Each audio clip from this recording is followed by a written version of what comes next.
Hey guys, today I'm going to be showing you how we prepare our wood to go in our laser. It does have a pass-through and you can slide a 4x8 sheet in there if you want to, but we found it easier to just cut it so we don't have a big piece of wood hanging out, and you still have to cut it anyway, so might as well just cut it, drop it in there and do your work, right? We have about 30 sheets of 4x8 1/4 inch birch and 5 sheets of 1/2 inch birch 4x8 as well. I rip them with my circular saw, and I rip them down to a 3-foot section, a 3-foot section, and a 2-foot section. So that's 8 feet, 4x8. My circular saw will cut about 10 sheets at a time. So what I usually do, well, since I have this big nice table and this gaff right here, what I'll do is I'll lay 10 sheets of wood right here, and I'll mark 4 feet, cut it, put those on the shelf, slide that down, or slide the remainder of wood down, and I'll cut a 2-foot section or 4-foot, whatever, doesn't matter, and then I'll place that on the shelf as well. It just makes things quicker and easier, and we like to have a good stock. Anyways, let's get this wood unloaded, get it marked, and get it cut.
got all the wood cut that you saw. It's all finished. Overall, it took about an hour and a half to cut all that. Having that circular saw with the thick cutting capacity that it has is really nice, and it speeds things up. One thing I wanted to mention, I'm sure you only saw the top piece that I was cutting, and you probably saw the frayed edges like that. Don't freak out. It's only the top piece. That's why I was cutting it as thick as I could. I kind of messed up in the beginning. I want to explain that. I said I only cut 10 at a time, but I measured this wood. We get our wood from a different supplier, and it was like, it wasn't 10. Normally I cut 10 quarter-inch pieces and it works perfect. But this 13 pieces was right on the edge of what I felt like I could cut. So I ended up making a pass, and it was like 12 3/4 is what I cut, 12 3/4 board. So I had like a little bit left over on that last board. I just got a reciprocating saw whenever, no big deal. Also, talking about getting our wood from a different supplier, all these sheets were supposed to be 4x8, and usually they are 4x8. They're dead on the money. If you laid 10 of them up next to each other, they're all perfectly square. These were not. Some of them were that much, bigger than 4x8. Some of them was that. So long story short, you saw me going over it and over it again, trying to square it up, and it just wasn't happening, because you can't square an 8-foot piece and an 8-foot 1-inch piece and get them dead lined up. Some of them were hanging over and all that type of stuff. So that's what was going on with that. At first I was like, what the heck? Why can't I not get this square? And then I realized what was going on. So that's what was going on there. Like I said, it only took an hour and a half to cut all of these. This stack right here, and this stack right here. We ended up with over 100 pieces of wood, which is nice. I think that'll last us at least a week or two. At least I hope so. I realized on this, I could have used a blade with a higher tooth count. The reason I didn't is because if you use a higher tooth count, it pulls out less material, if that makes sense. You use less teeth, pull out more material, and more teeth pull out less material, right? So that being said, if you use a finishing blade or a blade with a higher tooth count, you lose your cutting capacity, you lose speed, your saw has to work a heck of a lot harder.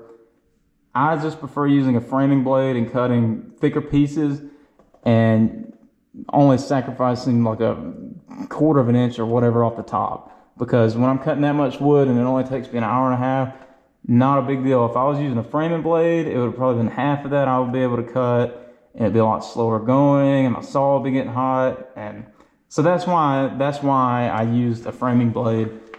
In case you're wondering, I saw the frayed edges. Thanks for watching, guys. I really appreciate it. I'm sure you'll be seeing us utilizing all of this wood in the near future. It's going to be going through that bad boy right there. We got a lot of good products and a lot of cool stuff coming your way. I'm actually starting to help Simply Sally out a little bit, because she's got a lot going on and she needs help. And I don't know, I enjoy doing this stuff, and hopefully you guys enjoy watching me filming, and I'll probably start filming that too. So I don't know, it's just a thought.